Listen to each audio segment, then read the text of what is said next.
Are you just an afternoon caffeine or like a later caffeine? I try to cut it off at 5, but it probably should be earlier. 5 p.m. 5 p.m. is where I try to have my last Yeah. caffeine drink too, for the day. But I'm gonna do it when I get home tonight. When you get home. Well, I gotta.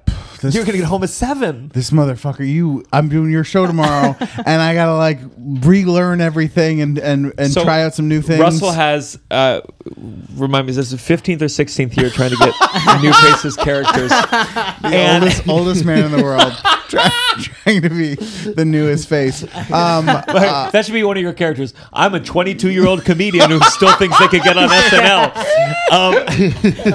SNL. No, Russell's a phenomenal sketch comedian. But I don't. But those shows. Okay, so I do sketch though characters. Which, listen. I love characters. I love JFL. Would love to be on A New Face. But though it's dreadful to have to go to watch characters. Oh yeah. So it's hard. It's hard in the stand-up world to go up. It's like a nightmare to be like pop onto a stand-up show. I'm gonna do it because I promised you I would and. Whatever. He's going to learn. Are you doing it at Sesh? At Sesh. It's going to be great. Even if it's not great, he did his original audition, and he was like, "Yeah, I noticed like some stuff did really well, and then it kind of peter off. I was like, oh, I should have cut it here, and I was like, yeah, that's where you got to fucking run it in the fucking thing." But then today last night when I was looking at it, I was like. I was watching back the footage. I was like, okay, I'll cut there. And then I was like, oh my God, I don't have enough material now. Do you know what I mean? Like, because I'm cutting everything. Hey, welcome to the comics life. Yeah. Anyways. So I'm excited to have you on the show. I think people in the audience, the ones who know you, are going to just lose their shit. Yeah, well, it'll be a fun 3 minutes. If the first character doesn't go well, I'll just be like, okay, well, thank you for your time. And I'll leave. Who else is on the lineup? I think Ari Shaffir is doing the show. Okay. Never met him. You've never met Ari? No. How? You've been in New York for so long. Because I lived a very, I was at a club called LOL Comedy Club for the first, developmental years. Okay. Very weird and isolating and not a lot of crossover with other comedy circles. Is this a Times Square club? Mm-hmm. Yes. Yes. And I got a lot of stage time, but, I was very isolated. Yeah. And then COVID, I never opened for people, really. Maybe 3 weekends of my life I've opened for people, but a feature. It was during COVID. I kind of came back from COVID and I was a headliner. Yeah. And so because of that, and I wasn't passed at the stand, whatever. Yeah. But I don't know. I'm in an era where I'm really getting ready to start shitting on some comedy clubs pretty publicly. I was about to ask if that's cool. It's cool for you, for sure. You want to ruin your career, yeah. It started with West Side Comedy Club, but there's just clubs where it's like, I'm sorry I canceled one spot, Gotham, a week in advance. And I wrote the kindest email saying, listen, I have to make a living. I can't, if some club offers me 3 spots, I have to take that. I gave you notice, I gave apology, I gave you grace, and you're never going to book me again? You selfish Okay, what do you want me to do? What do you want me to do? I love Gotham. I would love to do some they're gonna book you. I would love to do some characters at Gotham. Man, you would get eaten alive if you went on and did characters in front of an all-tourist audience. Oh man! So, this one thing I've been wanting. We've been talking about how we want to publicly complain about things, but per this point about Gotham, it's like, we're starting moving on up, and it's we interact with these people. So I'm going to try to make this vague, and then maybe I'll just eventually say it. Do not go and see a star-studded Broadway show. Do not do it. Wait, in your defense, that is so many shows. So thank you. They have started doing that a lot. And I fell for it recently, and I paid $440 for a matinee ticket. That's so crazy. And it had a lot of things that made me, and it's just like stand up, where it's like, go honestly. If between me and Tommy, if you're gonna go see stand up, go see Tommy. He is. Hell? You're at the part where you're hustling and grinding. Me, I had 3 podcasts today. You think I worked on stand up today? Yeah. This is not the right time. So don't see the movie star in the Broadway show, because maybe that movie star doesn't even get their hair cut to match the period of the piece, and you're going the whole time, I don't really care about this stuff, but cut your fucking hair, because now it's flopping all over the place, and I don't believe that you need the leads. This is the downside. Yeah, I love that.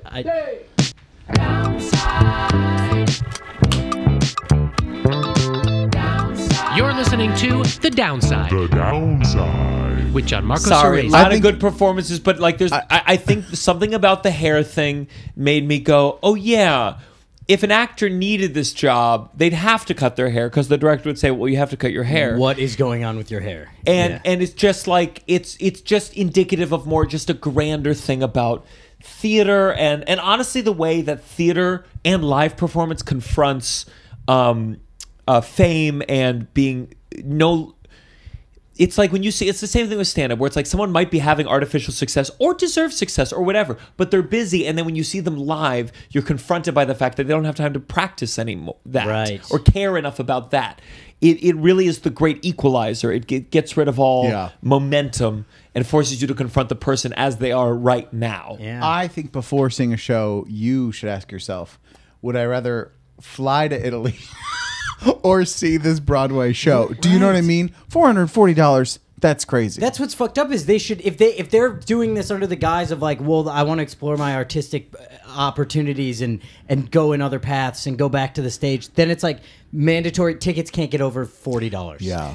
Sure. And don't lie to me and say this isn't like a money grab too. Could be because it's the hottest ticket on Broadway, and now it's, they're on a door deal. I don't making understand crazy how any money. works. I don't understand how any of it works because Broadway producers will always be like, we can't, we have no money. Yeah. And I'm like, where's this money going? They're lying. Where's this money? They're lying. Yeah. I don't know what the investors must be getting a big deal, but I don't know. But I am curious because I really want to be a stunt cast for The Lawyer in Chicago. I feel like in 5 to 10 years it could be famous enough. Absolutely. And I know there's some kind of door deal that's worked out, and I'm so curious if it's good. I guess it's probably good because the tickets are so expensive. Insane. Wait till I'm in Chicago and you'll be like $600 for a matinee And no comps. No, you don't get comps ever. Students pay more. I make a loan program for the students to get tickets. When I was in a Broadway backed by show the government. and I bought 4 tickets for my family, I thought at the time that I was getting the deal, which was $200 a ticket.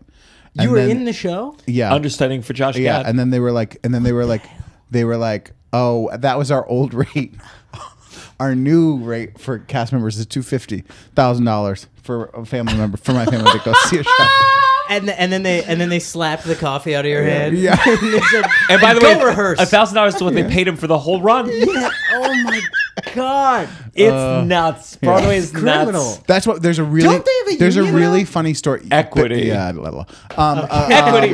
People shit on equity, but they have to cover a lot of ground. No, they do. Yeah. They have to cover They do. regional theater and They do. every little They do. production They do. ever. I know nothing. No. I love my union. The funniest story I ever heard was this guy who was doing a show. He was doing Jerusalem with Mark Rylance. Okay. He was like a replacement, came in. But first Broadway show, and really excited. And he went with the cast one night after the show, and they ended up running into Steve Buscemi. And they were like talking, and this guy got in a conversation. Again, first Broadway show. He's new to the cast. Yeah. He ends up talking to Steve Buscemi. Steve Buscemi's like, oh my God, I've heard such great things about this show. I'd love to see it. Can you set me up with some ticks?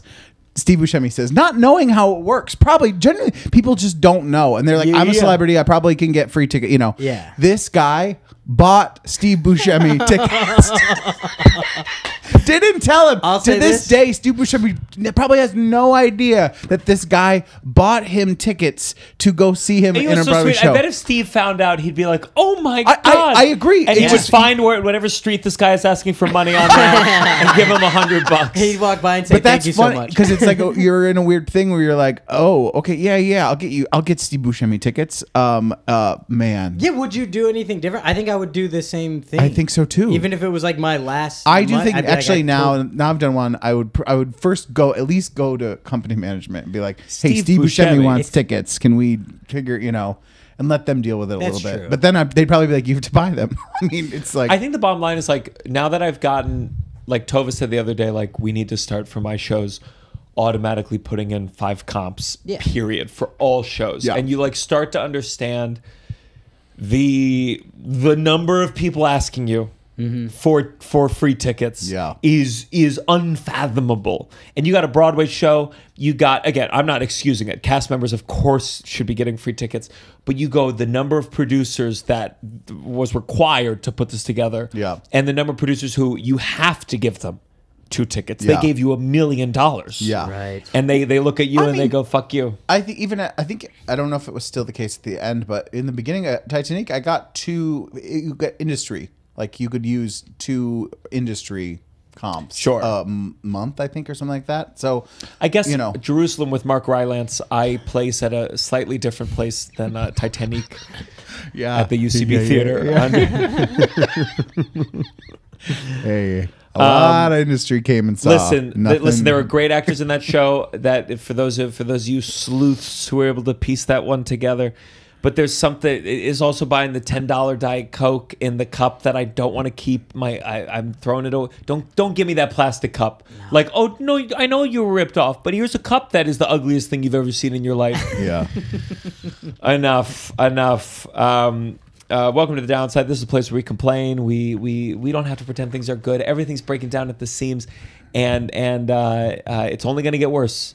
My name is Gianmarco Soresi. I'm here with my co-host Russell Daniels. Hey. Join the Patreon, patreon.com/downside. 2 bonus episodes every month, and footage from our live shows on the road. Lots of great stuff. And we'll have an announcement soon. God, when are we going to be able to announce it? When are we going to be able to announce it? I don't know. That's a question for my girlfriend, your manager, and my manager. Yeah. This incestuous family we all live in. Yeah. We are here. Speaking of, also my manager. Speaking of, like we're stepbrothers. You know our booking process on the Downside. We go to imdbpro.com, and we've already gotten through all the people with credits, and now we got down to.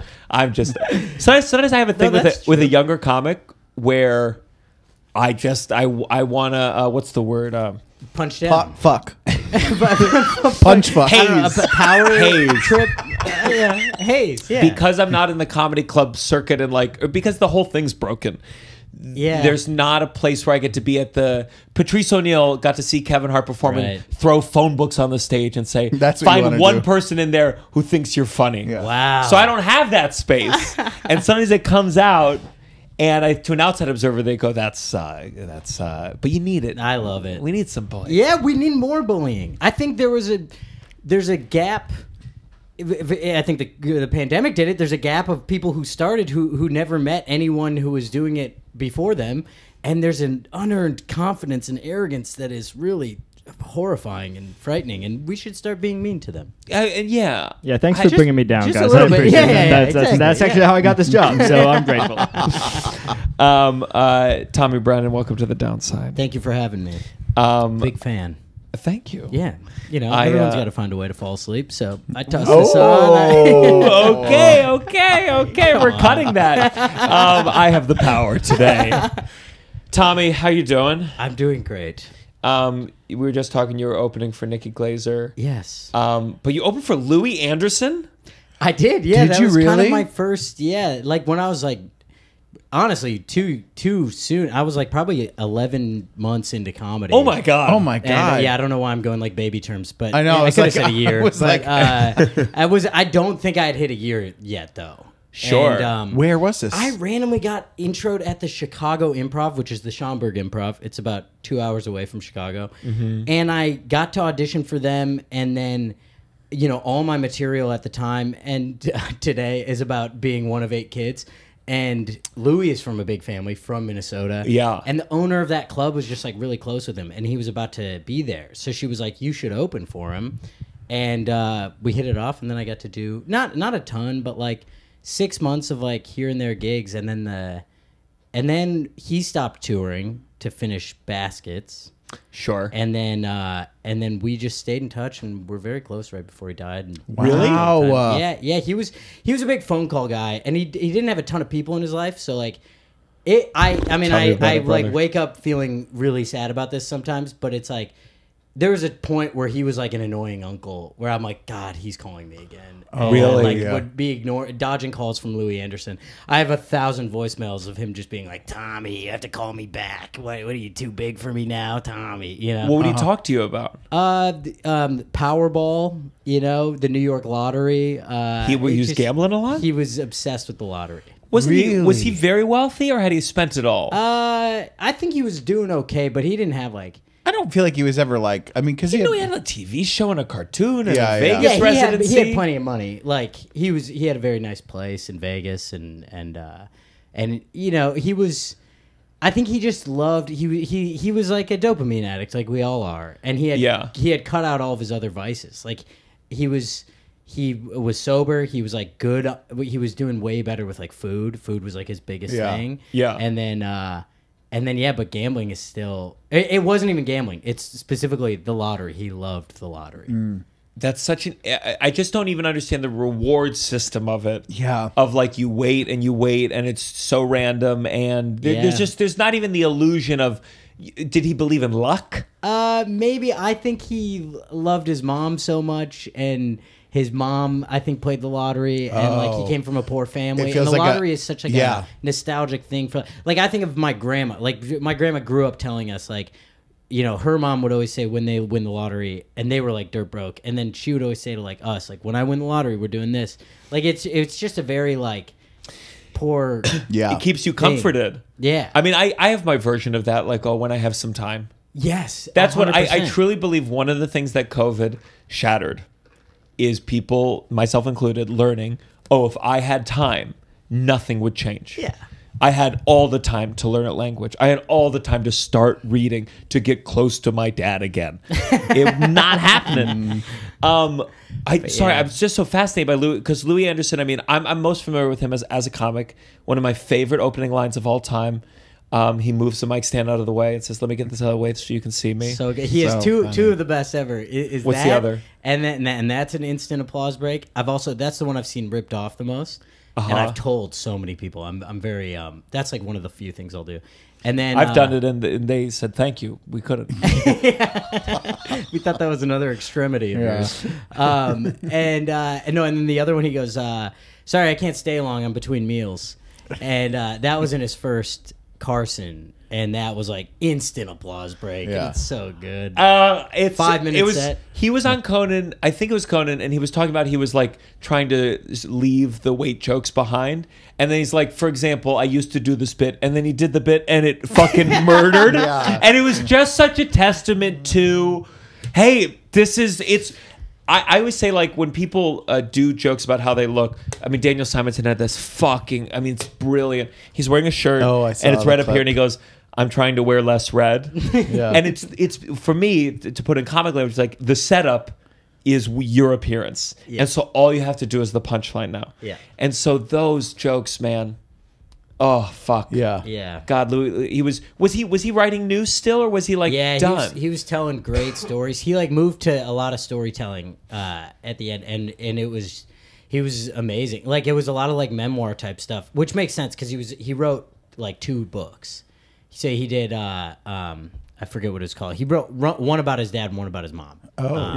And they were very different vibes, but he yeah, I think because of that, he was in like the reflective stage. But he just had some really great stories. Did you go to his funeral? No, they didn't really do much of a big one. It was pretty close. It sucked. They I heard from his nephew the day before, and he was like, if you can get to Vegas, you can try to say bye, but they're not really letting people in. And to say bye. Yeah, because none of us knew. I thought he was in a rehab thing for a knee injury, but it was some blood disease. Yeah. Were you?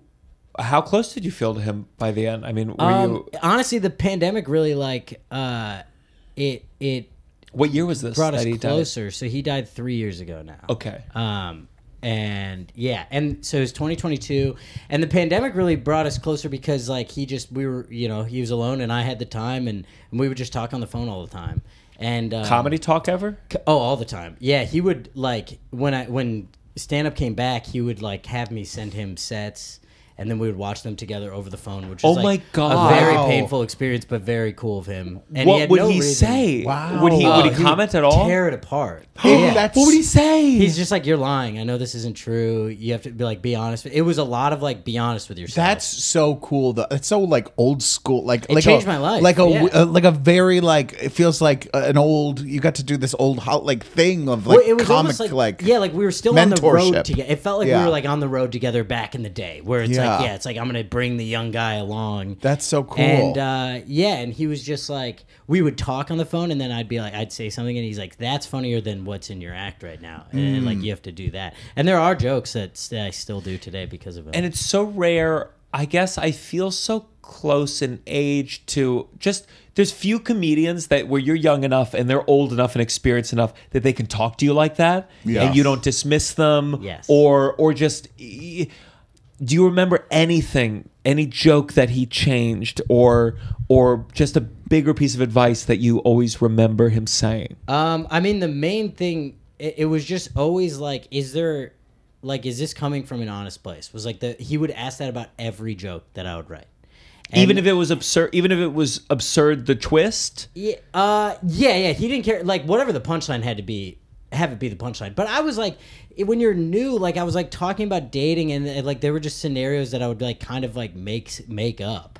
Yeah, and I'm just yeah. like, this is a crazy premise, and he's just like, it's a crazy premise. Like this isn't even coming from an honest place, and you can tell. Yeah. Or like, how do you really feel about being from a big family? And that's like I wrote this joke that I've used like a version of it as the opening line since then is like, you don't see 8 kids a lot because it's the wrong choice. Like you can't love 8 kids individually. You manage them like a sports franchise. Mm-hmm. And I've used like a version of this, and that came back from opening for him because I used to have a line about like I loved being one of 8 kids, and he's like, "Did you always love it?" And I was like, "No, I wanted more attention." And it's like so he was like, "All right, so why are you saying that?" Yeah. And like that changed my whole point of view of like it's okay to kind of like complain more. Like, and that's Let's hit that theme music again. exactly. Welcome to the downside. 1, 2, 3. It's much longer than you think, though. It's a long. I like. You're listening to The Downside The Downside. with Gianmarco Soresi. Lucas had one glimpse of a moment. Our producer Lucas, where he was like, Really? "Are you serious?" And then he said, "I better." Yeah. I can't get in trouble for if he said it. He can't be mad. I just peed a little bit. It wasn't a big thing. I'm not that scary. No, Yeah. you're not.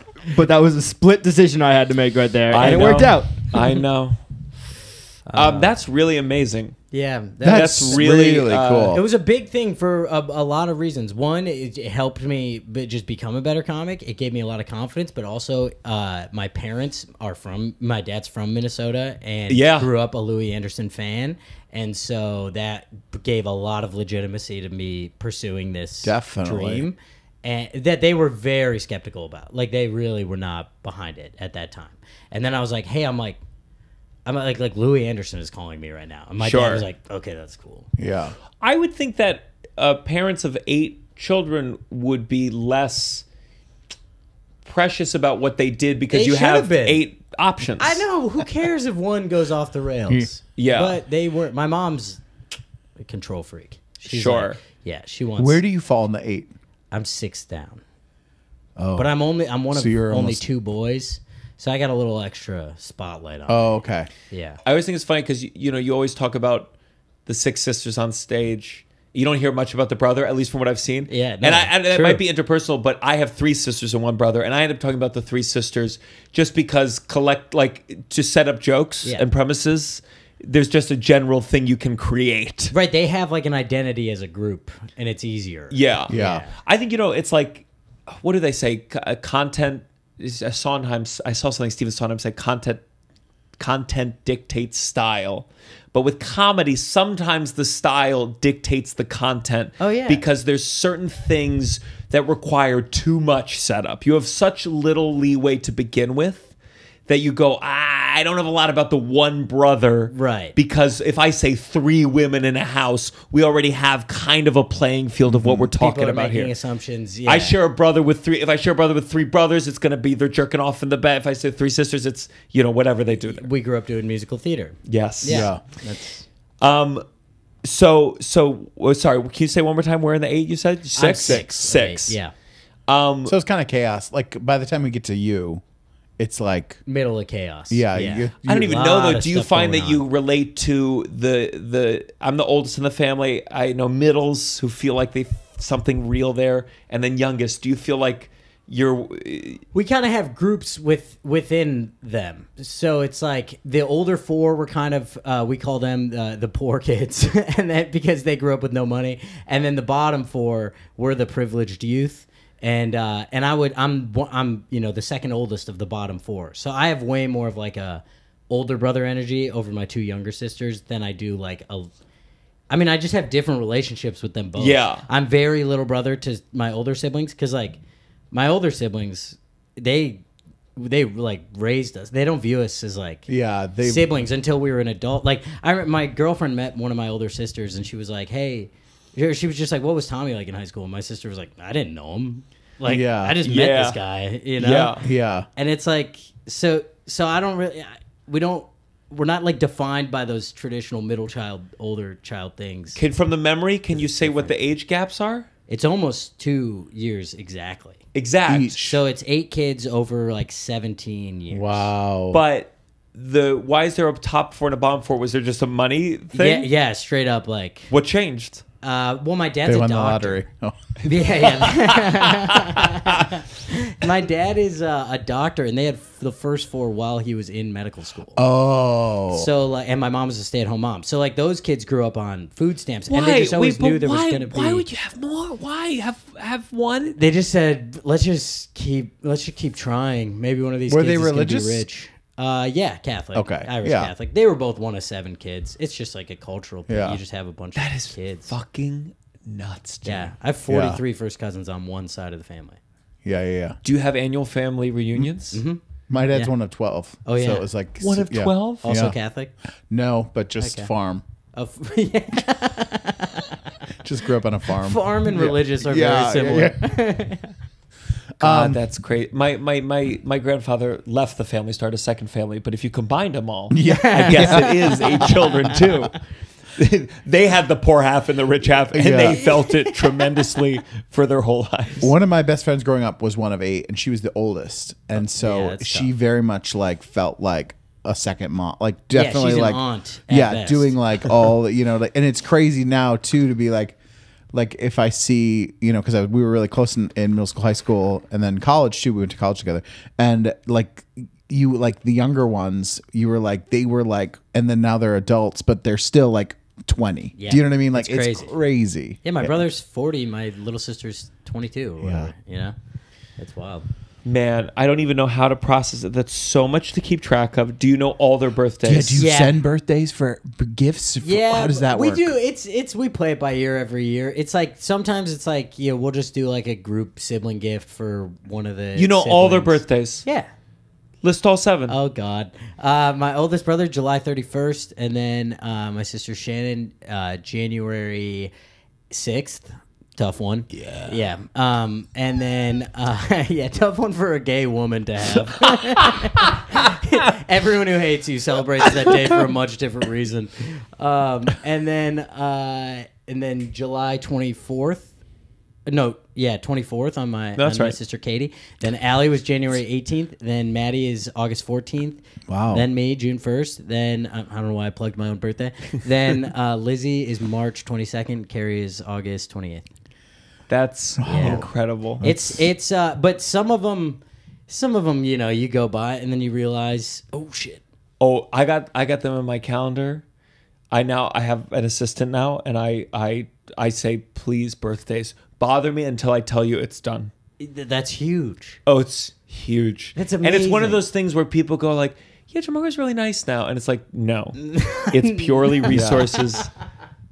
It's like the first time I got Tova a bouquet, but Courtney picked them up. Yeah. And it was that moment where you go like, yeah, it's not about the flowers. It's that it sucked for you to get them. Yeah. That's why it's not a ring needs to cost this much. It has to Man, cost 3 months' salary. Sending the assistant to buy flowers is a real Listen, you don't You're know like how a you don't know. corporate dad vibe. villain from the 80s. Yeah, what the hell, dude? It was a busy day. The assistant like has like not that I know Courtney and they don't, but like I'm imagining like the assistant who can't, like their kids like disabled and like and you're like, I gotta go get these flowers like, for my boss. Arms literally full of like grocery bags and stuff. And Gianmarco's like, the bouquet needs to be there It's today. Christmas Eve. Not to go, I did listen to your episode with Robbie Hoffman, and I wasn't going to bring the same energy, but now I kind of want to. Yeah, great. Thank you. When are you going to fucking get married? Oh, is that your Jewish voice, Tommy? No, that was my New York voice. Yeah, good luck impersonating Robbie Hoffman without being anti-Semitic. It is such a caricature voice. Okay, so you got all these siblings. Is there a group where you guys are like the group you get, and does it hurt other people's feelings? Like, I just even wonder. Yeah, there must You be know what's little, really little fucked up? dramas in the. There's a sisters group chat that they constantly reference, and then they're like they'll say like when we're all together, they're like, well, no, I sent you that. Oh no, that was in the sisters chat. And I'm like, but you're only excluding 2 of us. Yeah, and we have a full sibling group chat. Yeah. So that is like a. There's I actually always get very smaller. upset. Is it all just like it's like sales on tampons? Yeah, that's the only excuse. That would be the only excuse, because other than that, we have almost all of the same interests. But you think, but do you think they're talking shit about you, or do you think it's like something that's more like women? I mean, there's just they. Don't have you want to different take a look bond. at that? I'm fascinated. I've been dying to get in the What do sisters they chat. think? They're like, Tommy doesn't need to see this. Yeah, I don't. I think it's just they have a different relationship, and I have to accept that, and it's a beautiful thing that they have a space to. But do you and your that. brother have one of the saddest? Yeah, it's a group chat called us just texting each other once a year saying happy birthday. So they're not missing shit in the brothers. That's chat. right. I just realized your group chat is your It's guys. just texting their each other. text message. And he doesn't even have an iPhone, so I can't even really send Just him happy videos or birthday, happy pictures. birthday. You Yeah. scroll to the Oh right. my Oh my God. god. Yes. You missed 3 years. And it's like, That's the so Timberwolves funny. are in the playoffs. Yeah. It'll get active for a couple weeks. Oh, that's so. Yeah. I'm so jealous. I consider some of my best. Like, I say some of my, as if it's not everything. It's Russell, Douglas, and Chris. Yeah. And man, we have a group chat, and it is so fucking weird, But and it's fun. disjointed. No, it's not even. It's not good. I'm the texter. I'm the only one who's like, and my girlfriend has these group chats that could get them all arrested. Oh, yeah. They're so fascinating and hilarious, and jokes that I go, you've got to put that on stage. That's so fucking funny. Ours is like one sends some TikToks every once in a while that are very different, and then you text. We had a text recently. What did we text recently? Me and you? No, our group chat. But it is, per your point, It's chaos. once It's just every once 2 weeks. in a while. It'll go a month dry. Oh, yeah, I have a couple group chats that are just I like could get- cemeteries. I now. could get rid of them And- all. I could. Yeah. But then what's wrong with you? What's wrong with man, you? I don't know. I get. Just talk to people. They I love am. you and they want I to love know seeing you. them. I love seeing them. I feel like I'm connected to everyone too much. Like I'm too connected to everyone. Like I want to miss people sometimes. I want to feel like. I don't know. I think it's this word. I'm on the apps. I can see them. I'm on my phone. Like my text, I can see them. I'm on. We got to get rid of apps. We got to get rid of apps. No more apps. Yeah. It's like I want to like. I was like thinking the other day. I was like, we need to agree to like a month where everyone in the world. You can't communicate with people like unless you see them in person, or you can wait 24 hours. Like you can do a message and be like, okay, if I still want to send this in 24 hours, I can send it directly. But instead of being like every single thing that comes into my head, I need to send it right now. It's like Right now, I'm going to start second guessing every. No, fucking I'm not talking about you. I'm truly not talking about you because I feel like a lot of it is like is intentional and also business stuff that we need to blah blah blah. Sure. I am saying that just like in general. I look at my thing and it stresses me the fuck out. I just see like, and then it paralyzes me, and then I don't respond to people Are because you I an unread text guy? yes, Do you mark it as unread? But sometimes you go through bursts where you really do like to communicate and like laugh about something, and joke about something. I know, but and that's the frustrating part where I go like, you know what it feels like. Yeah. And sometimes when only one person's feeling it, love is being there for them in that moment. It's Yes. choosing Yes. to participate. Yeah. No, I agree. I just don't know what to to do because I feel paralyzed by then what happens is if I haven't responded to the first thing and 3 more things have come in, I'm like, oh, I got to respond to the first thing, but the first thing requires more energy than the fourth thing, and then it feels like shitty to only respond to the fourth thing, and I spiral and then I end up not responding, and it happens in a lot of people, and I feel like I don't know how to deal with it. I can identify with this, and I will say, last week I found out that one of the group chats that I'm pretty bad at responding to, they started a different one, and that hurt way worse. That did hurt you. I was like, yeah. I was out to dinner with one of them, and he was like, I think I sent you that place I was looking at. And then the other guy was like, no, you sent that in a different chat. And I was like, I know I never respond, but this still sucks. Oh, and wow. they were like, we feel like we're bothering you. And it did hurt. So I was like, all right, I'll be more active. I'm sorry. Yeah. Because I feel the same way. Sometimes I spiral, I get behind, and then I'm like, I don't know. I don't want to be in there right now. Yeah. Do you ever have? Are you still in a relationship? Yeah. Do you ever have where you're fighting on text and then you resolve it in person and then you pick up, but you see in the bubble, you're like, man, we were not in a good place. Yeah. Before you go, hey, you want me to pick up some things at the you look back, you're like, oh my God. You just want to fill in some things to I'm like, this so refresh, clear it up.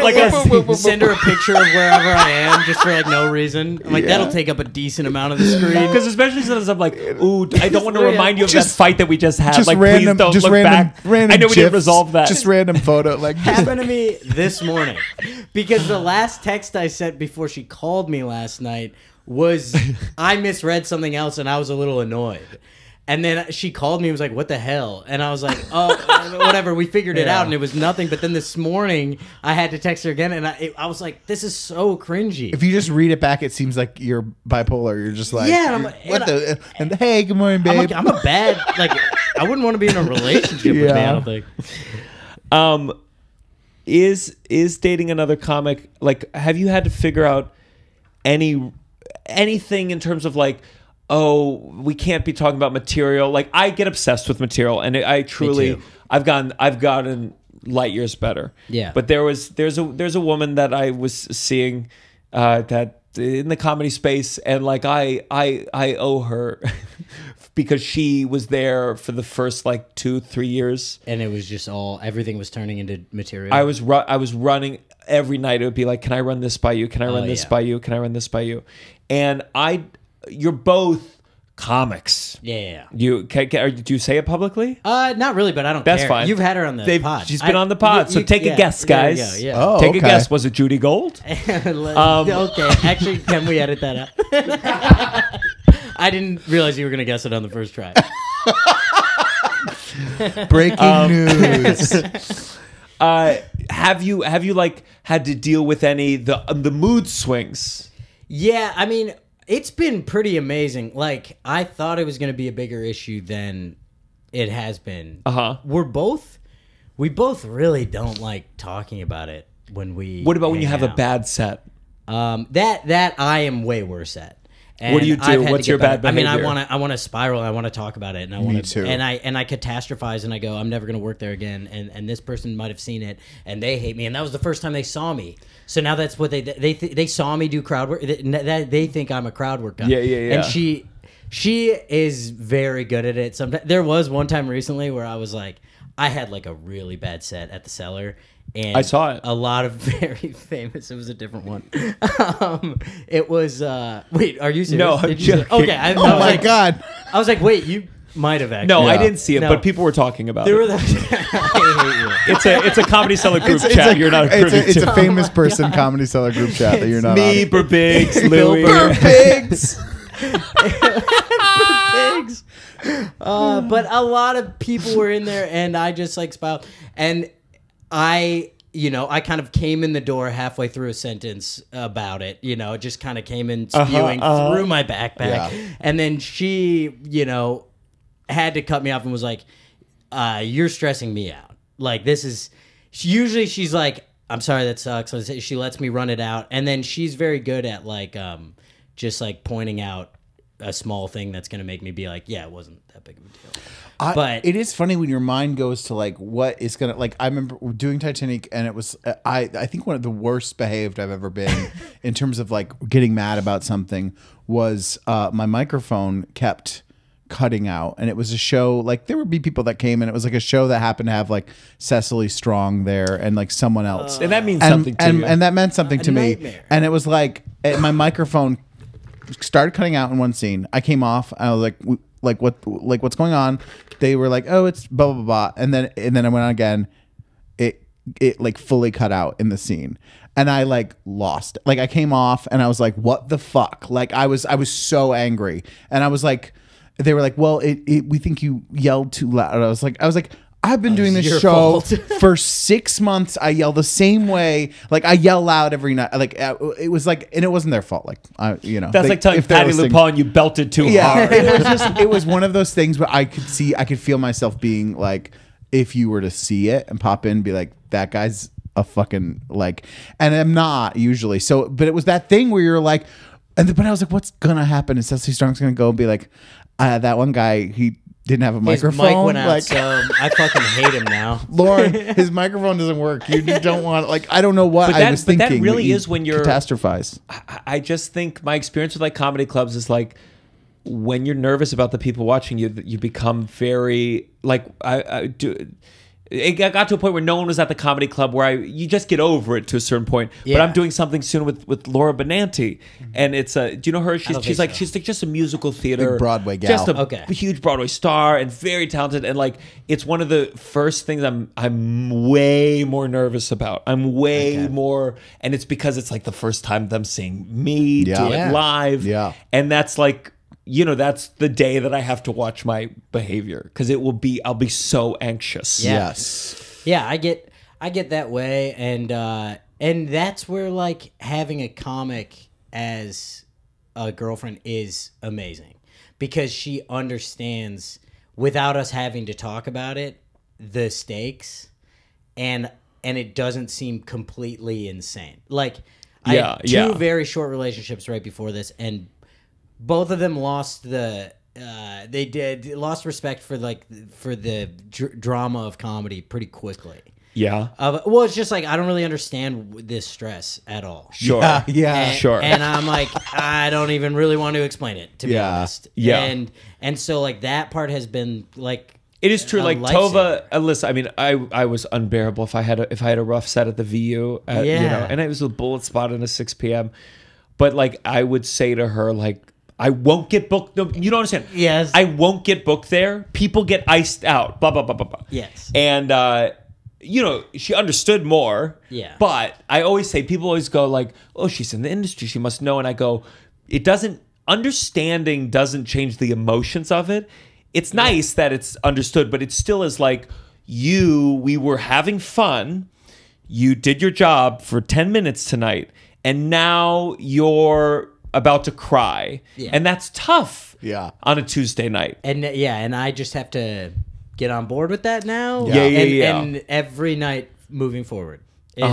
She said to me, "It's bleak. It's whatever." She said, "Like I just wish I could make you as happy as you're able to be like after you have a good set." Oh, and it's like I have been, especially these days on the road. I'm so deeply exhausted, spiritually, physically, everything. Yeah. And nonetheless, I come off that stage and I just feel so good. Yeah. And I feel so full. And it's like an antidepressant shot. That is, yeah.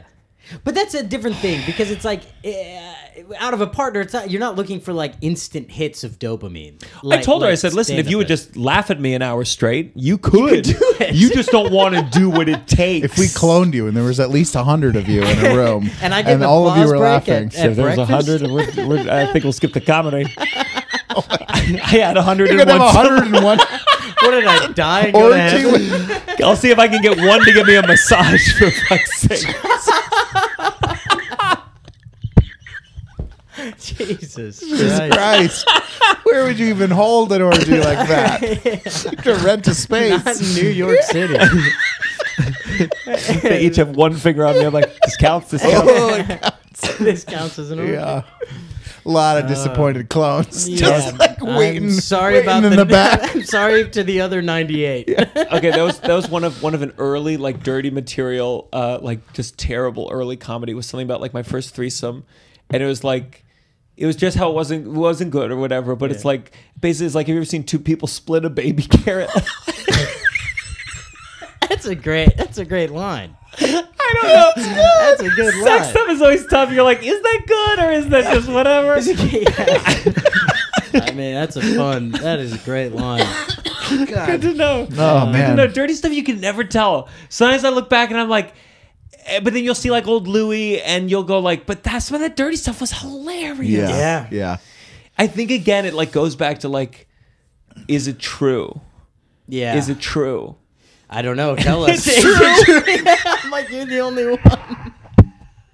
Oh, come on. The feeling's true. The fear. The feeling. joke is always funny. That was like the first line that I thought was like a genius line that I had was like, I thought for a long period of my life, I thought every woman I'd ever been with did not have a gag reflex.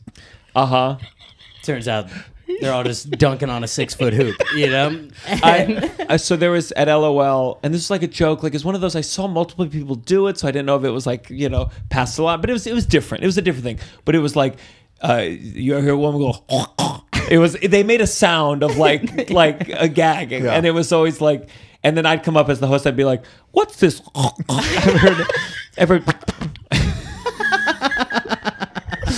And again, you go like, it's not good comedy. I haven't killed harder in my entire life. Oh, of course. You know, at the in end between of the day, sets, too. I love. Between? There's one woman, Onika, she talked a lot about squirting, and I would go up and I'd go, I'm a squirter too. And it's just easy. Huge laughter. You got one of the biggest laughs at my JFL showcase. Whoa, yeah? Second one. Tell the people. I don't know if you want this joke on your podcast. I've said plenty about him. He's He's not listening. Wait. Which one are you talking about? The child porn joke. You told it that. in between, and I told that it wasn't your JFL. It was. Where did I was this? following Jeffrey Asmus. It was just one of the shows. That's where it was. Yeah. And I had that joke in the canon, but he had a joke about child porn, and I did the joke about. I won't say it because that's going to be on the special. But okay, it is good because you've never put that joke out, and remember when I followed you at the cellar and I tried. You had a joke about how your girlfriend has a dog with her ex. Yes. And my joke was like, yeah, I'm taking care of his girlfriend's dog or whatever. And then I think that did well. And then I kept going. And I somehow said the word bitch. And it was about your girlfriend and not the dog. Yeah. Yeah, and it did not play. I loved it. I was in the back of the room having a good time. It was for you. Especially because I knew who it was about. Yeah, exactly. Yeah, she heard about it. I took a couple hits to the face that night. But yeah. Glad you got a laugh, though. So your dad's a doctor. Dad is a doctor. Now, let me just say, as like not a real hypochondriac, but like I recently, like I was scared I had a hernia, and I'm like, man, if I had a family member who was a doctor, I'd say I'm coming over there right now. Yeah. It's Saturday and I'm coming there, and I need you to. That's test the play this out. I'm in is about this. Oh shit! Oh yeah, really? it's the whole thing is about it's about a guy who is a hypochondriac who wants his daughter to marry a doctor so he can have a doctor in his family. My God, yeah. It's Moliere. Yeah. Wow. Yeah. Very cool. I don't know. You told me not to read the play. Okay. I'm going to see it. Yeah. Russell, where is it? Tell people. Oh God. End of May at the Red Bull Theater, New World Stages, through June 29th. I want enough Debbie Downsiders there. I want enough Debbie Downsiders there that when Russell comes out on stage, it's like when Denzel Washington walks out in Othello, and for the rest of the cast to go, what the fuck is going on? Yeah. That's to ruin the show. No, just make it feel good. That you have to pause. I want you to pause so long that Russell has to break character. Go.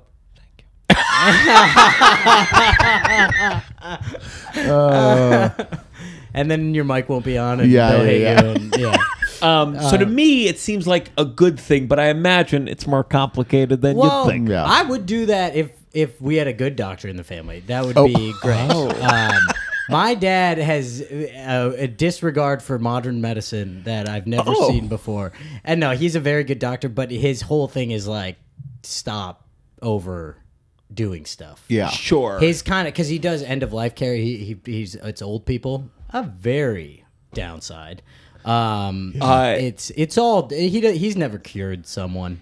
Oh, it's all like they're it's That's funny. You have a cold, and he's like, I can put it to a stop real quick if you want. curtains. I can kind of if they finally legalize assisted suicide, we could be in and out of here. But yeah, you can we do it if got it's it. in the family. We gotta right. get Oh, that yeah. legal. We gotta get that legal. I know. You know? But then it becomes. I agree, but then at least from what I read in Canada is like, as everything else in this world, it becomes more complicated, faster, and suddenly an 18-year-old wants to do it, and the family says no, but they're of the age.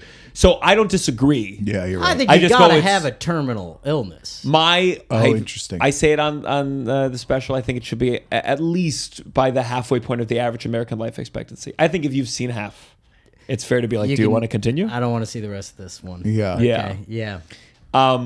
Okay, I did not know he was that kind of doctor. Yeah, well, we grew up. He was a family doctor, and then like when I was around 8th grade, he Family switched doctor to, got fucking up. Yeah, And they said, you know what? Let's move You're you better at when they die.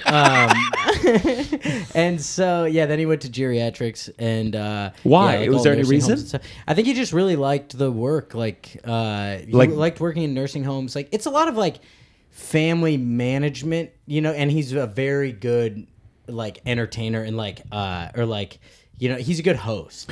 And It that's sounds like it's you're signing up for the hardest job. it's brutal. Yeah. And it was, I think it has been hard, but I think he was getting a lot out of it. And there's just like, it's really fucked up how we take care of old people. We talked about this before. I feel like it's so fucked up, and it's so fucked up how we view it. We're so scared of it. Yeah. That how we talk about old people and how we treat them is so fucked up because we just are scared of it. We're scared to be that. And by the way, we all like delude ourselves in thinking that there's gonna be some, and they always turn to you and they're way. like, "Don't ever get old," and you're like, "We can't help." And by the way, this is why the government's old. This is why every industry is being held on, because old people know that the second that they give up the power, they are now in one of the worst positions we've left them. And I think that's why these old people don't gracefully retire, because we have not set up a world for them to envision themselves because in. then we go, okay, you're done. Yeah. Thanks. And we Have don't you seen Biden since Thanksgiving? If I was Biden, I'd be holding on too. Yeah. I wouldn't have left the Oval Office. He signed with CAA though. He's doing Yeah, He it. did. Yeah. Did he Can you really? imagine him trying to figure Yeah, out the they camera did. on the Zoom Did sign he really? meeting? Yeah. And what? they announced it on deadline. So they can argue it. They can negotiate a speaking deal fee. Oh, okay. Can you imagine? Speaking. That wouldn't be. Yeah, it's not gonna be great. Standing. You see that video of Frankie Valli performing? You want to talk? You want to really see what show business can be? Watch this video of Frankie No, don't Valli. watch it. Don't watch it. No, It's go see the very Jersey Boys upsetting. instead. It's. I mean, I wonder if he's getting some of that money, because you're He has to be getting. But why some. is he doing this gig? You're watching a guy on the stage. They're playing. The fact that they give him a microphone as if we're gonna buy into this illusion. They're playing the karaoke track, not karaoke, the regular track. Yeah. He's standing there. His mouth is not moving. But in animatronics have more mobility than this man. In defense of I don't know who, Yeah. in defense of whoever's forcing Evil Frankie Valli to overlords? perform, we only ever see those short clips. It would be funny if the rest of the show, he's so dynamic, He's moving and then grooving. it's then it just cuts to the 10 seconds that and they're showing. after every show, they go, "Hey, that artistic choice to pretend you're dead for 15 seconds, it really is weird. People keep clipping that one moment, not the others where you're smiling." Do you remember when he transitioned into that line of work? Yeah, I think I was in middle school, and I honestly think, to give him credit, it was a passion thing. It was he saw low-income elderly people in Minnesota really treated poorly, and he was like, I think there's a, he's not an idiot. I think there's a market too of someone needs to do this better. So he just started a geriatric practice on a clinic, and then that got sold as a separate company. Can you tell me what he does, where he enters things? Nursing homes mostly, but they do home care as well. But is his specialty pain management as you reach the end? Yeah, I mean, some of his patients live for 20 more years. It's not hospice. Okay. This is mom, we're starting to realize at 72 that we should focus on her care a little more attentively. She's living by herself, but she had a fall or whatever. Now we got to have a specialized doctor on this now. This isn't just she can't go in for an annual checkup.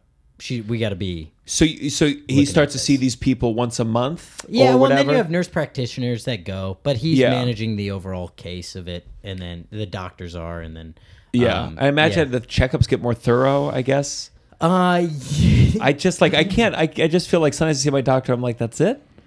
A whole year? We're gonna go a whole year without checking on any of this? Yeah, they're doing blood tests and stuff. Yeah.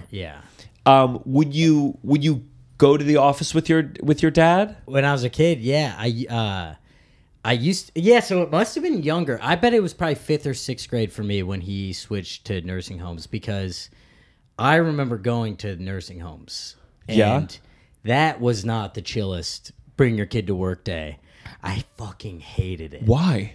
Oh, it's just like the smell of death. Like, it was just... Were they bad nursing homes? Yeah. And like nursing homes in general, just there's that smell. It's like it smells like, what's that thing that they put things in that you dissect in? Formaldehyde. It like smells like formaldehyde, and I don't know what that is. What, they got like, the morgue next door? They hop right in. Yeah, they go, okay, this one's done. You go to bed in there just in case they say, oh, this one's too good. Exactly. Turn it on. It just like smell whatever the chemicals are that like they probably have to clean, because there's like old people shitting themselves all the time. I mean, like, so it's like chlorine in a pool. It's just like it's so strong. There's like certain odors that are just and then you have to like meet all these people, and then you come back 6 months later. Would they look at you in youth, gone. and would they? Oh, you would notice when they were gone? Yeah. Oh, my dad had to explain death at such a young age. What did he say to you? They died in their sleep, mostly. I used to do a bit about this, but I'm like, when I was a kid, the leading cause of death was going to sleep. It was terrified of bedtime, because I'm like, well, people die in their sleep all the fucking time. Now, some people... I think there was that horrible moment one day where I was like, oh yeah, dying in your sleep. Some of them, right before they woke up and they said something's wrong and they felt a lot of things. Yeah. But some people do go in their sleep too. Yeah, I think a lot of people. But, okay, thank you. Yeah. So for it saying was, that. Yeah. What did you? But at least your dad was Catholic. Dear God, I can't imagine being in this profession without having a stronger belief in God. I know. I don't. You think your dad really believes in God? I have no clue. I think he believes in something. So what did he tell you as a kid about heaven? God, heaven, the whole Catholic hell too thing. Yeah, oh yeah. Would he be like, she's going to hell? Yeah. This guy, he's going straight hell, to, for sure. No, we didn't like talk like that. And like everyone that I knew, I've never. That's really funny. I've never like had anyone be like, yeah, that guy went to hell. Like you never asked as a kid, like, did so and so go to hell? It was just always everyone's going to heaven. I think it was. My parents. It was like only evil people that were not white overseas. Yeah.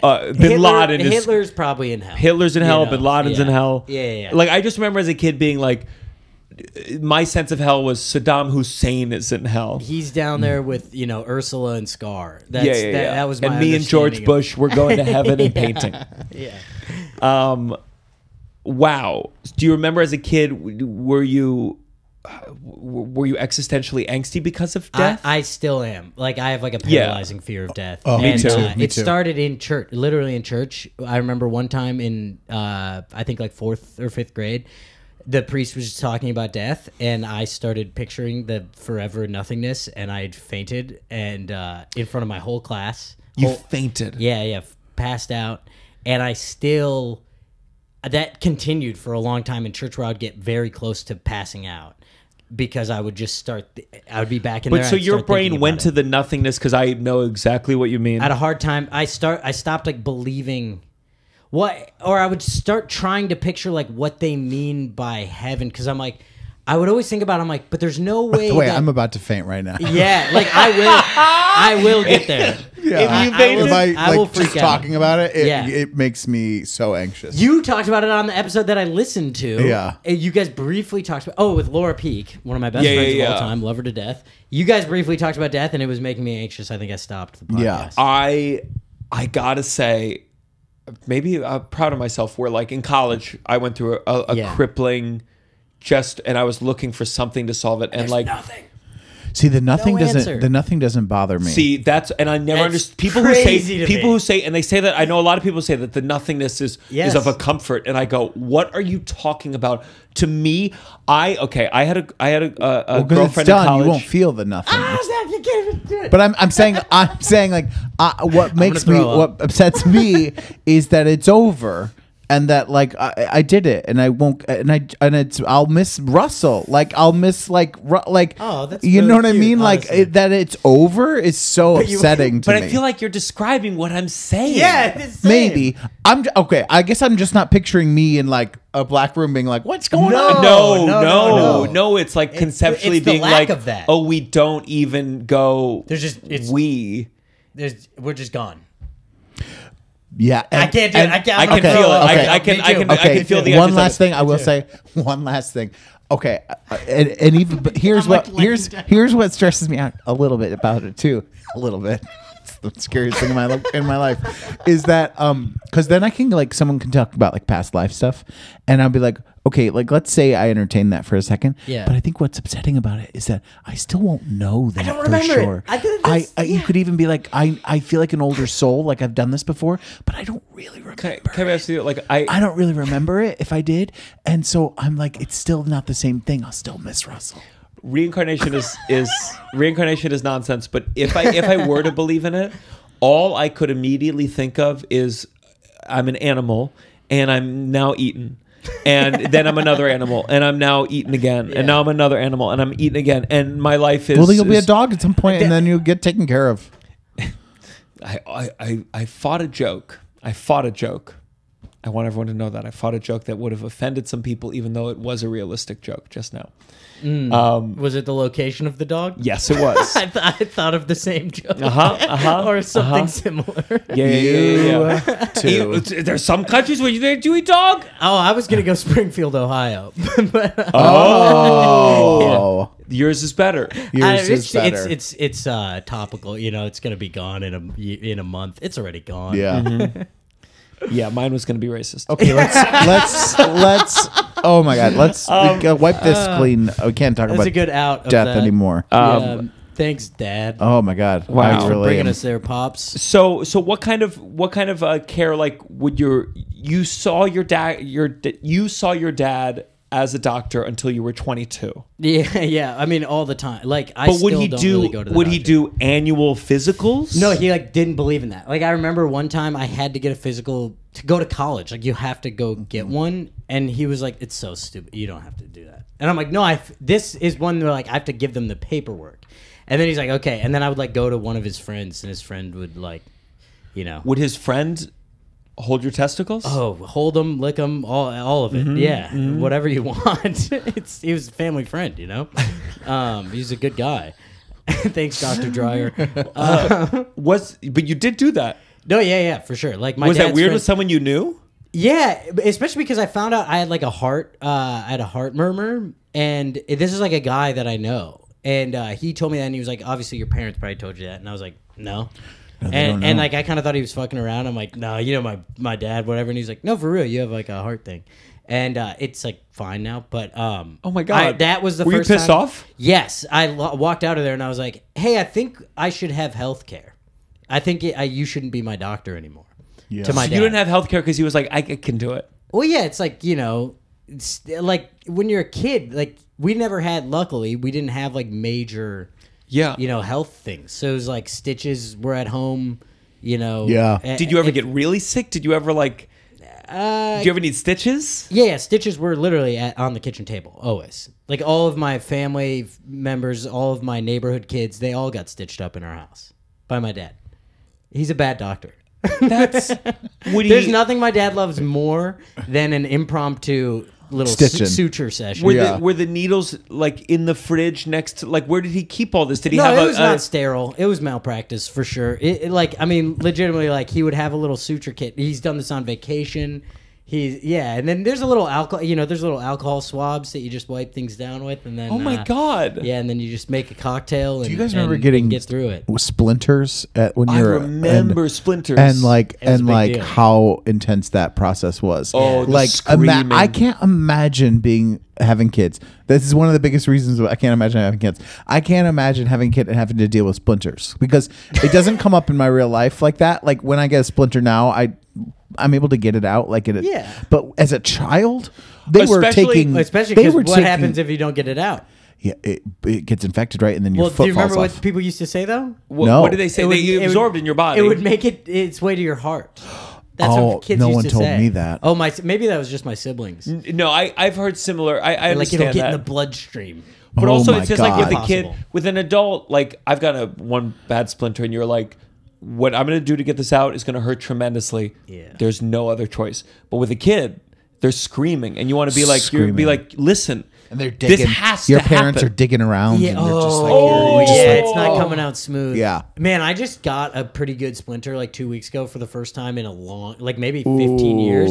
And getting it out, I will say, was the best I've felt in years. Wow. I was like, I kind of want to get another splinter, and I'll figure out what that's about at some point. But yeah. it was like really in my hand. When he gave you stitches, what happened? What did you do? No, I actually never got stitches. You never got all stitches? of my siblings did. I think I might be the only one that didn't. But I've never had stitches. yeah, neither have I. Good for you.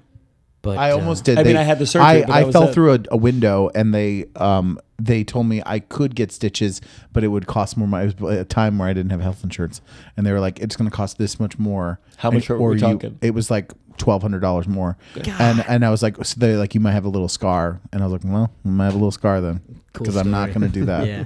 'Cause- yeah. Yeah, I didn't get health insurance when I lost my corporate job because my dad. I'm like, I can just go to my dad, but I have since corrected that because you don't really want to go to your dad as an adult. Would you ever like? Have you ever gone through a phase where you worried about you got an STD? Oh, for sure. Yeah. And did you debate sending that pic directly to dad? Nah, that's urgent care. That's Sure. Yeah, I'm like, I can't. We can't. We never had the talk. I don't want to have it at 30. Sure, you know? sure. Yeah. So how did the Catholic? You said one of your sisters is gay? I got a few gay sisters. We're all over the spectrum in there. Yeah. I have like one not middle of the road, right down the middle, lesbian sister. She's what you're picturing. She looks just like me.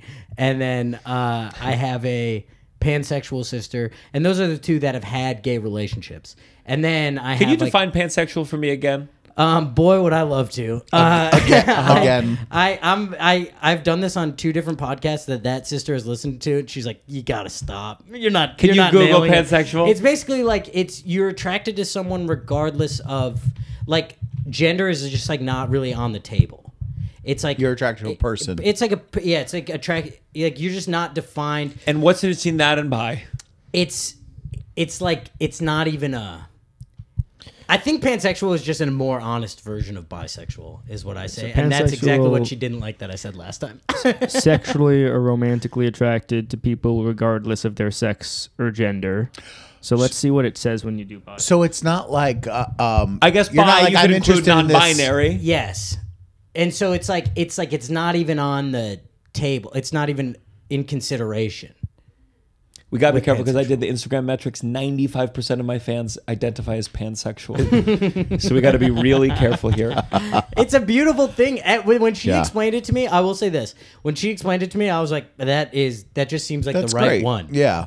Like, Yeah, it's yeah, not you don't have to worry about anything. I'm all for it.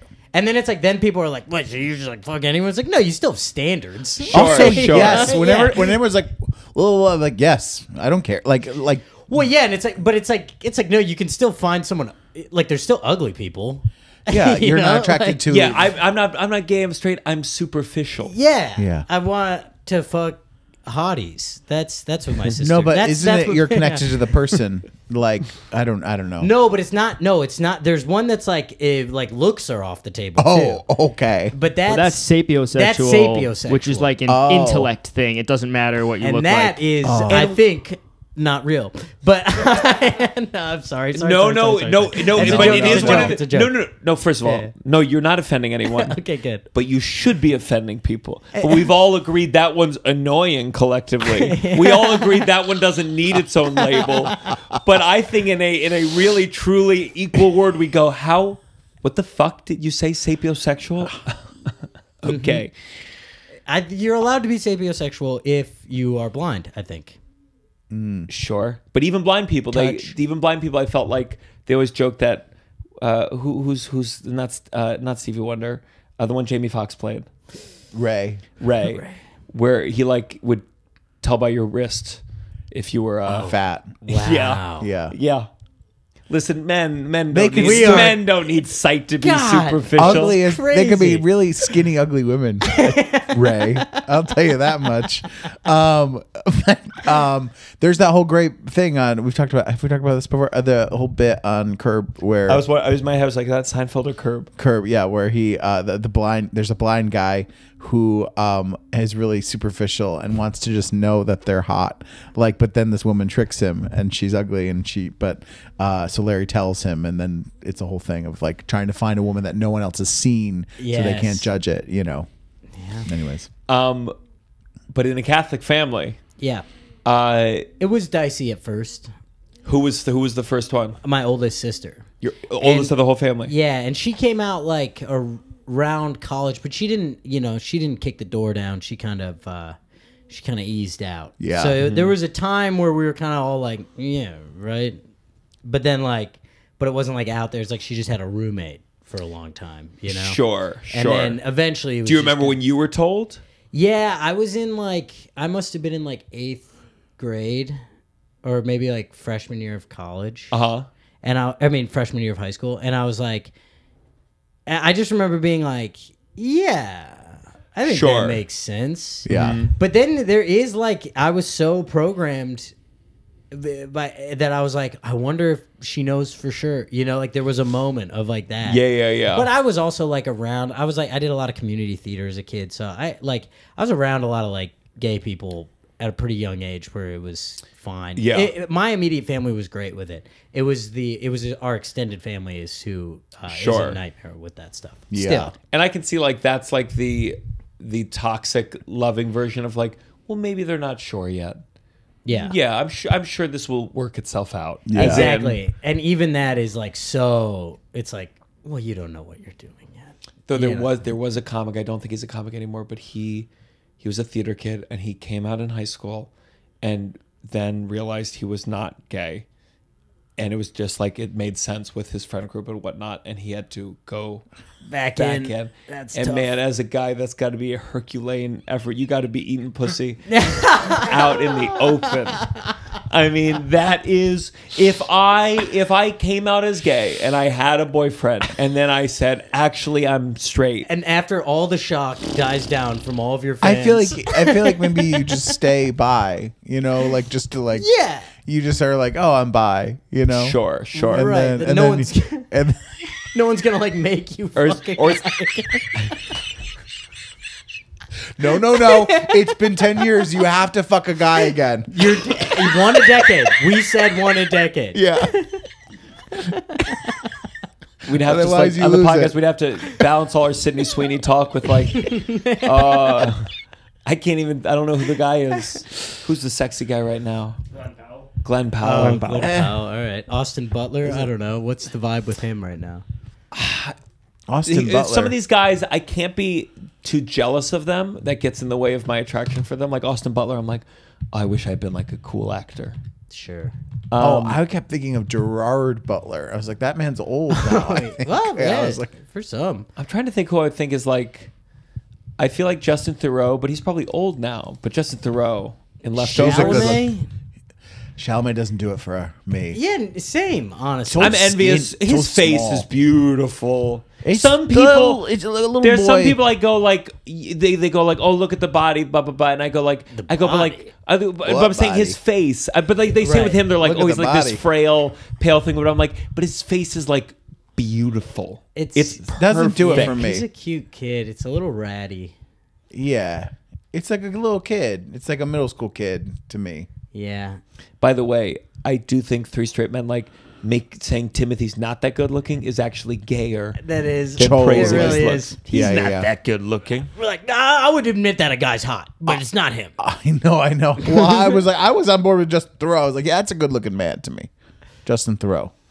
Justin Theroux. I thought you were bringing. Who's the Canadian Prime Minister? In my mind, Justin Trudeau. Trudeau. Justin Trudeau. On board with Justin Trudeau. Justin Trudeau, number one, is a good-looking guy. Yeah. But I thought in my mind you had pulled him, and I was like, well, we don't have to go to politicians right at the gate. Who's this? I was like, no, Mitt Romney, that guy. In his day. But young Joe Biden. Young Joe Biden, I very mean, attractive. you see that one picture of him in college, you're like, God Yeah, Yeah, he's a Yeah. very Absolute attractive peace. man. You can understand why he was okay with abortion. He was probably Yeah, he paying had for a a couple of couple. them. I got a feeling. He's like, please, can we pay for this with taxpayer money? Let's see. What time is it? Wait, let's go on to our next segment. This has got to stop. Okay. I wrote some. This has gotta stop. This has got to stop. Russell, do you have a this has got to stop? I'm very specific. This has got to stop. My fucking post office. They've stopped delivering things packages to my apartment building, and then they are gaslighting me and saying that they tried to deliver it, but they're not ringing the bell. They don't have a key, and they are lying. And when I go in person and I say you're fucking lying, they're like, sorry, blah, blah, blah, blah, blah. They come up with an excuse, and I don't know how do we get this dealt with? How they every package can't be delivered, and they say that they leave a note saying we tried to deliver it, but they're just coming to the house to leave the note. They're not ringing the bell, and it's and then they lie and they gaslight me. You got to and get a camera. You got for the front door, Absolutely. And then you have to bring and send in the it. footage. Send it to who? The Joe NYPD. Biden. I've already said that they don't care, because then when I called on them, they're like, yeah, well, okay, and they kind of admit that it's not happening, and that they kind of know that You do get at that the post office. Yes. Oh, they're like, Yes, yeah. because they're like, they're the ones that have to deal with the most consequences that they've of it. given is like, well, sometimes if the package is too heavy, they don't send it out, and blah blah blah blah. And I was like, it was a poster that was rolled up. Do you know what I mean? Like, it was not a heavy thing. Who was it for? For me. What was the poster? Oh, it was. I bought it when I was in New Orleans at like a antique thing, and I was just seeing if maybe they hated the band or something. oh no, it was. I mean, it was in a thing, but like, so it just was like. By the this way, happened- he was doing a comedic riff. I know, And you... and I shut it down. I was You, like, you no, not let me not tell only you. did you Appreciate shoot it. down, but you took it literally. I know. I didn't know. You said no. It's an enclosed thing. There's no way that they opened it and said we're not going to deliver it. And you said the only information I'll give you is where I purchased it. Yeah, And that's it. Well, it was like I didn't want to give so much backstory for what it that's was. fine. It's You were just a angry. note. You were Yeah. rolling. Anyways, my post office in Inwood, New York. Fuck you. Listen, stop lying to me. Stop lying to me. Just at least on that note, say we're not great and we're underfunded, Or just say fuck you. or just say fuck you. Fuck Come pick you. it up. Come pick it up. Yeah. This lie when I've been tried home you. all day long. We tried you. We're gonna send it to the thing. And also sometimes they don't even leave that note. That was the real thing. Is this last time they didn't even leave that note. It's just at the post I had to like office? search the thing, and it said it was that they'd been sent back to the post office. What if you didn't have a tracking number? Exactly. somebody's And sending they were you about to send birthday it back to presents? New Orleans, and I was like. Like to this person, they're gonna. It's just. Damn, it was from an art gallery. Oh yeah. Wow, I heard you almost say it. Yeah, Cool, it's not you're a that cultured expensive. guy. I'm a cultured guy. Yeah. No, it was an old poster. It was like a 1984 Mardi Gras poster. So it's old and it's like a very cool print. And So when Trump talks about privatizing the mail, do you agree? no, I don't. But it used to work better than it does. Something happened in the last year. For sure. What happened? Something happened in the last couple I'm months. starting to think something's going on out Starting there. to think things aren't working like they used to. Yeah, they are in rough shape. The USPS. No, I feel for them, but I They don't just like to got be rid of- lied to. I know the gaslighting is crazy. Yeah. It's insane. I think there needs to be like a bigger conversation in this country about like everyone's getting screwed, but like it's the people in the middle. It's the people who have to deliver, Yeah. and the people Yes. who are being sent by the upper management to like deal with the thing. And there was a degree of like, hey, don't be a Karen. Don't be a Karen. Yes. Someone did a great thing about like Karen was a real corporate victory. They got to blame it on like people complaining as opposed to there actually being problems. and it's that's hard interesting. because whoever Very that post office interesting. person probably isn't paid well. But we cannot collectively go, well, then we all get fucked at the bottom. There has to be some level. And I understand you can't risk your job. Write on the note, hey, they're fucking me this way. Here's the address Yeah. of the guy who is my boss. Yeah. Yeah. Something. I mean, Something. I can't propose Luigi on this Right. show, But maybe buy a 3D printer. there's a Mario version, just a little more verbal. My this has got to stop. I come home. I have been away. I've been in Los Angeles. I get to my apartment. We're finally at the place in New York. We're outside. It's you might need a light jacket. It's nice. The temperature's fine. I go into my apartment building. The heater is the warmest it's ever been in my entire life. I have to open I have to turn on the AC already. It's only 51 degrees outside. It's blasting. Why wasn't it working, though, for all the times it was cold outside? And what I want to understand, because I swear it's not just this building. I've had it multiple buildings. Is there a reason? Is there a reason that benefits the landlord? Because I swear to God, when it's freezing cold, like you cannot live in this. Yeah. The apartment is colder than it is outside somehow. And then when it is fine, that's when everything gets turned up. And it's now unbearable too. And I don't understand. And it's different buildings, different landlords. And I've called city. and I threaten as if I say I'm going to go out and buy a thermometer. I'm going to buy a thermometer so I can take a picture next to a newspaper and prove that you're breaking the law. I'm going to call 311. They go, call 311. You call 311. It's in Spanish. It's the same guy answers. It's just like it's a My numbers. my post office guy answers. So Del Russell, that poster sucks, by the way. and again, it's give me the fuck you. If you said, hey, when it's colder, it costs more money to even start it up. We're just saving money. Fuck you. Go buy a heater. Yeah, but the delayed season thing is insane. Is crazy. It's crazy. And It drives me all these nuts. people, they're pushing their luck. They're pushing their luck. And that's why when a Luigi comes along, you see people cheering in the streets. Yes. Because everyone collectively has been pushing their luck a little bit too long. And you can adjust now, but if you don't, what's your this gotta stop? I have one that's a little more broad, but it's I think there's a new wave of subtle anti-vaxxers that I think are some of the lamest people in the world. Oh. Of like it's men who are my age, our generation, and they aren't people who didn't they got vaccinated, and now they're blaming things. They're starting to say it could have been the vaccine. And what they're doing is they're experiencing aging for the first time in their life. And they're going, I don't feel as good as I did at 25 now that I'm 30. And I think it was Dr. Anthony Fauci. And you know exactly how it starts. They're about to have sex. They can't get it up. Yeah. They go, Exactly. Yeah. It's that Pfizer! It's they twist their ankle on the basketball court and they go fucking Fauci. And it's just, you got vaccinated and then you started aging at a natural pace.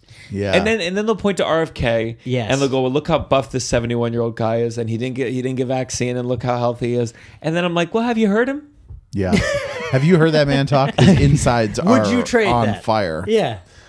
That man is, there is boiling lava in that man's gut, like trying to boil out of his mouth. And if you come and try to say, he has a condition, I do not care about that. I'm sorry, I don't care about that unless it's a nice person, and then I do care about it. But with him, we can make fun of it because he's an awful person and he is lava boiling his vocal cords, and I don't care. And it's these guys care. It's like, listen, it's almost cliche to even complain about, but it's like the guys who say the vaccine stuff, you go, okay, if you care so much about health, start caring about all the things equally. It's just about this one aspect of the things that we put into our body on a daily basis. You're just hopping on the train. It's very lame. And guys, if it's an entertainer, I'm preaching to my audience as if like they're listening to Joe Rogan right after this. Yeah. Right. Well, But some of them it are. is the same What? group. Remember we found an Oh, yeah. there was a There was a surprising overlap. It was just like the number one podcast listened to by people who listen to you, and it's Caleb Huron's was one, and then Joe That Rogan makes Joe sense. Rogan was Caleb one. makes sense. Caleb makes sense. Caleb and Joe Rogan. Wow. But medicine is so complicated. Everything's so complicated that when you go to if you go to an entertainer for anything other than entertainment, you need to be skeptical. You need to be skeptical. Please. Mm-hmm. Yeah.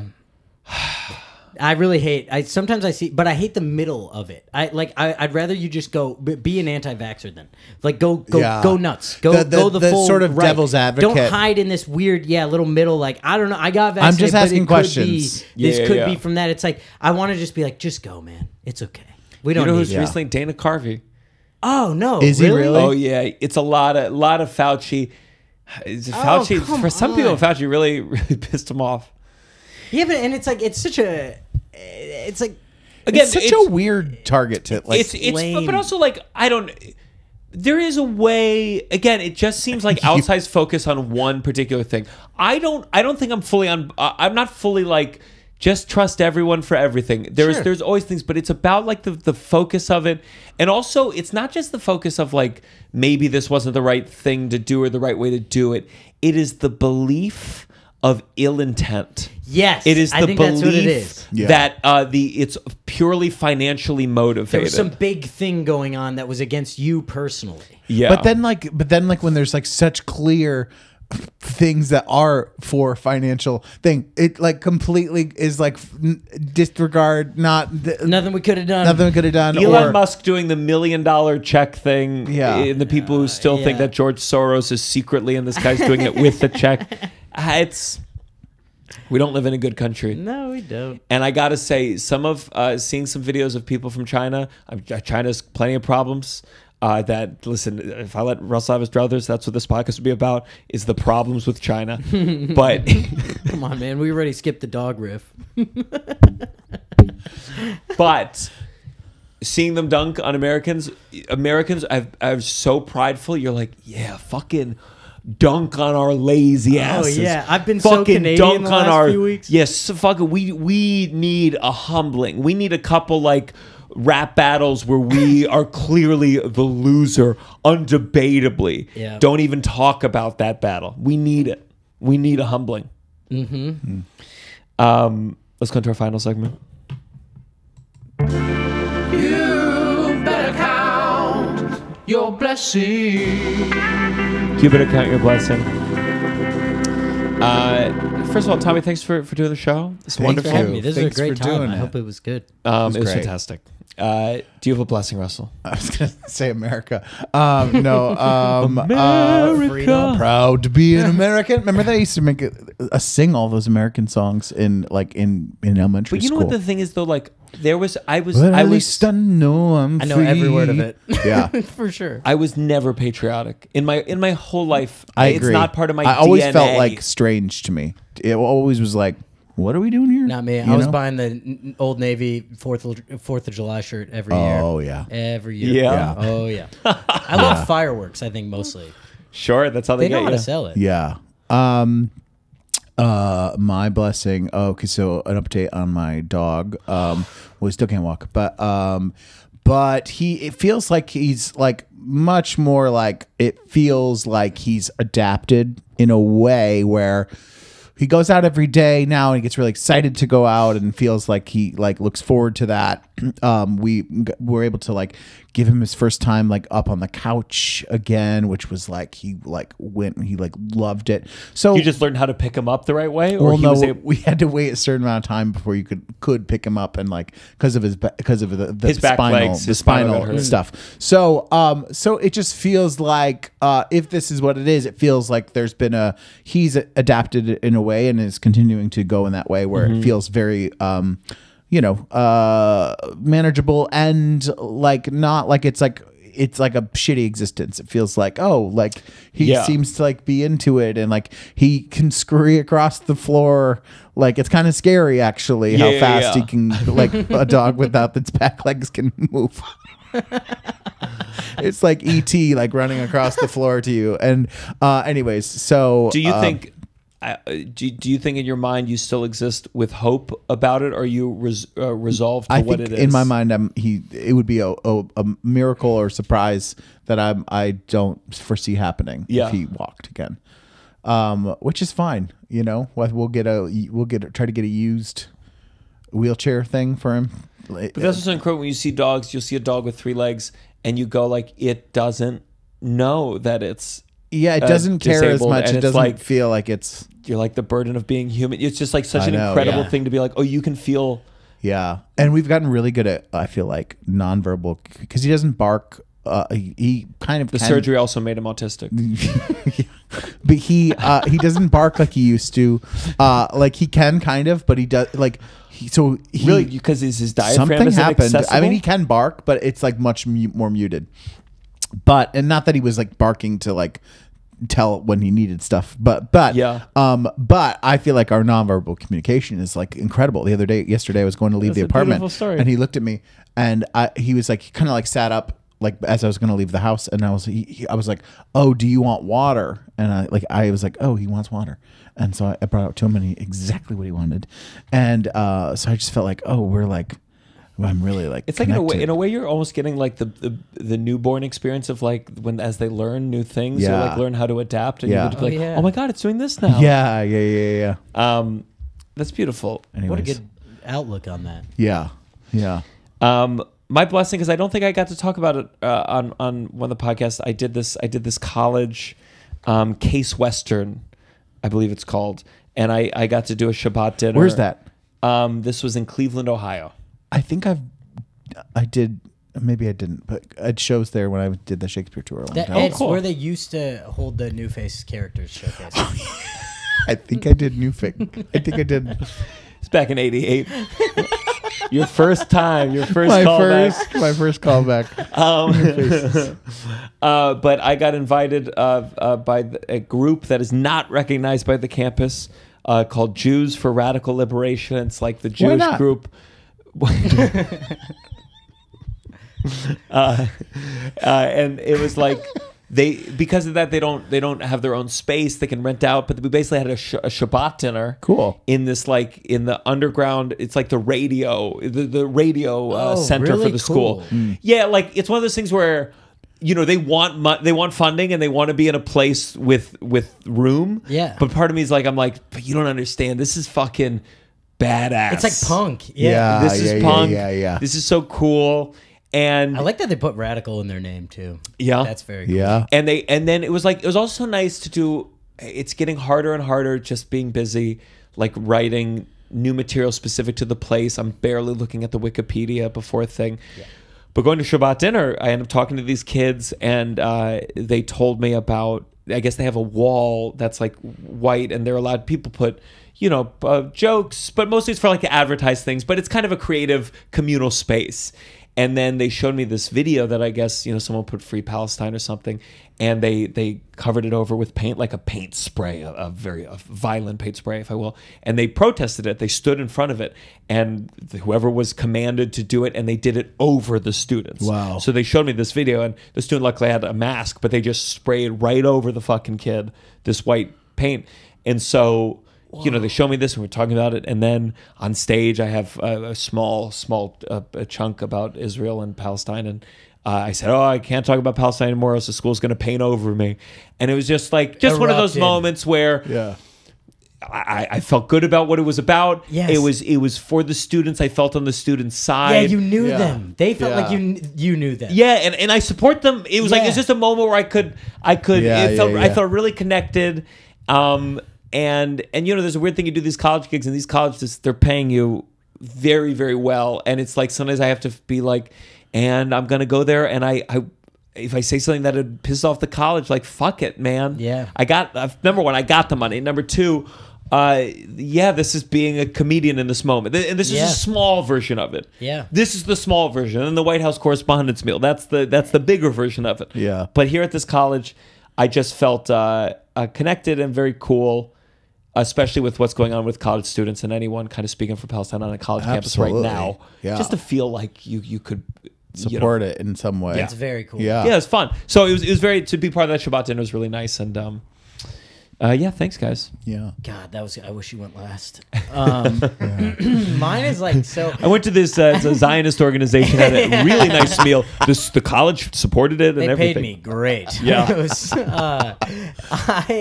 I'm very grateful. I have a bunch of nieces and nephews, and they're great, and I love them all, and I love my siblings. But I'm very grateful. I have one niece who has chosen me as her favorite in this moment. Yeah. Nice. And I'm very grateful for That's her. a good feeling. In a very selfish way, but I'm soaking it up. Well, How do you know? I know it'll change. Just like reaching. Oh, she says it. She's 3, and Yeah. she's like, Oh, so Tommy's she not- can I mean, say I'm it like clearly. I'm like her favorite person alive right now. Yeah. Like, she asked her my sister and her wife, if she could come live in New York City with Tommy. Oh. And could they live Wow. on Long Island? Yeah. And they'll be like, they're like, we're going to Baltimore. She's like, what's Baltimore? They're like, it's a city. And she's like, but it's not Tommy's city, right? Yeah. I want to go to Tommy's It's a city. very And then powerful thing. New York Living City in New is- York to like. Oh, yeah. To, Yeah. It's to my nieces city and right nephews, now. you're like, oh, Yeah. whoa, that's impressive. And then If they one don't day live they here. visit you after you had a bad set, and you're like, I just don't know with the seller. I'm fucked. And your 3-year-old's like, I hate. She goes, Tommy. you're stressing me out right now. You're My stressing girlfriend's me like, thank you. Thank you, Mackenzie. Tommy, where can people find you? I am some kid Tommy on the internet, and punchuplive.com/Tommy Brennan for tour dates. If you guys have a bunch of listeners in New York, if I'm not Yes. cannibalizing your own show at Sesh, if you want to come back to Sesh May Sure. 8th, I'm doing a little Tommy and Friends show, and would love to see people there. Great. And Nikki Glazer's email is. It's beep, beep, beep. It's Well, that's how we beep it too. Yeah, it's that's it's it. just It's a guy little going. Russell, what do you want to plug? When's this? Well, remember we're doing that new thing. Oh, well, we're that doing we've a new said thing. every single time that Yes. you bring this up. Yeah. We don't set it just in case. Yeah. Just follow me at Russell J. Daniels on Instagram, and then come see The Imaginary Invalid at the Red Bull Theater at New World Stages, May 20-something to June 29th. I want you to start making plug things that you feel confident you're going to book. Oh, this is nice. Like I want you to be like, Yeah. It's a and be vision like board? JFL New Faces Montreal. You see me there. We're doing 2 shows. Like really, I think you should use this to what's the word? Manifest. Manifest. Yeah, manifest. It's a Yeah. You're doing a vision board plug. Yeah. Well, catch me as New York City mayor. Yes. 2026. 2026. See you at the after party. Yeah. Then you can't be on this podcast. We said no Yeah. politicians. That's our rule. That's how I'm getting out. That's how I'm getting out of it. That's amazing. Someone who doesn't want to be mayor, but it's the only way he can get out of being on the show with his friend without hurting his feelings. Oh, please. Again, guys, join the Patreon, patreon.com/downside. They added a new feature people have been taking advantage of where you can pay for the full year up front and you get a 10% discount. For a second, I thought people were upping their monthly fees to $98 a month, and I was like, yes. And then, no, it's a new thing. But we still appreciate all of you. Tell your friends. We have some exciting news soon. Yes. Eventually, you will probably see me post about it before it's in an episode, given that we pre-record. Yeah. Wait, can I plug my podcast too? I forgot. Oh, yeah. I forgot to. Yeah. Roommates in Law podcast every Thursday. I'm so bad at plugging it, but Roommates in Law with fellow comedian Tim Smith. It's a fun little podcast. Fun little podcast. Your dad, do you feel like your dad is do you want your dad to help you in your end of life? Like if you were ill, would you go to your dad? No chance. No, I'd go to his friends though, so he's like kind of jealous. Oh yeah. Yeah. I would be like, "Hey, I would ask him for a recommendation." Okay. Yeah. I'm trying to find a down way to end the episode. If you're on your deathbed, only one sibling gets to be there. Which is it? And I don't know them, but which one is it in the thing? My brother, just so that the sisters chat finally gets avenged. This is the downside.